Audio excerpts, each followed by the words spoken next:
on ops, and so. And that cost you down the road, right? Oh yeah. Whenever you're circling back, like, well, you should have filed that then. Yep, exactly. Wow. So one thing that has begun to frustrate me over the years is it's kind of like the high five is the phrase, thank you for your service. Mm-hmm. And so it becomes like here you go. And that way it's like a nod, right? You nod to somebody.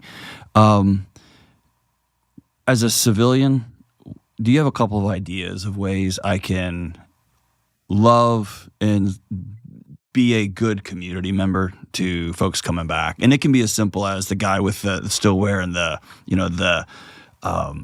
Vietnam vet hat, the real tall one, like in at the Walmart, right? Yeah. Way I can acknowledge that guy, all the way to one of my coworkers just gets hired, and I find out we're having lunch that they were deployed a couple of times. What are ways I can, as a civilian, not just say thank you for your service and then go about my day? Yeah. Right? I mean, just find different words to say. You know what I mean? Like the Vietnam Am generation. I wrong on that? No, you're not. Okay. But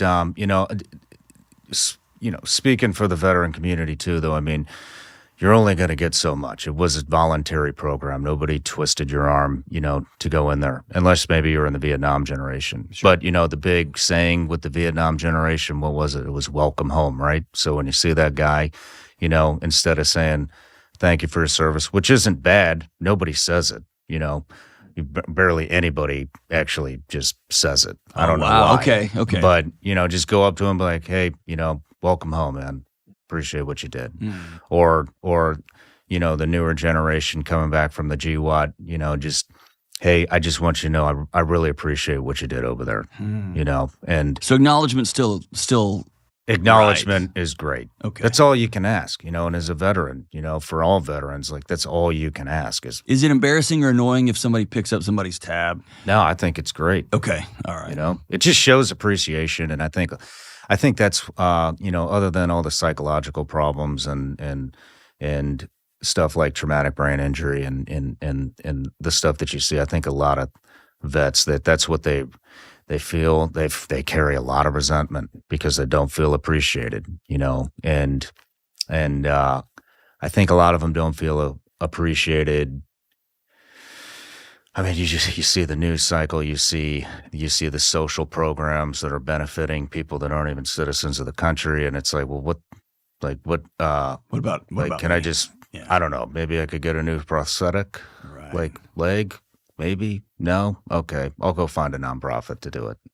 But I don't have a prosthetic leg. No, I know, yeah. But and that it'll carry a lot of it causes a lot of resentment, but for any vets that are listening, I mean, it's not getting any better. So there's lots of other avenues. Well, and for me, that becomes an important thing to communicate to our neighbors, right? Or to the civilian neighbors, of which there's way more civilian neighbors than there are not, right? Which is, take the time.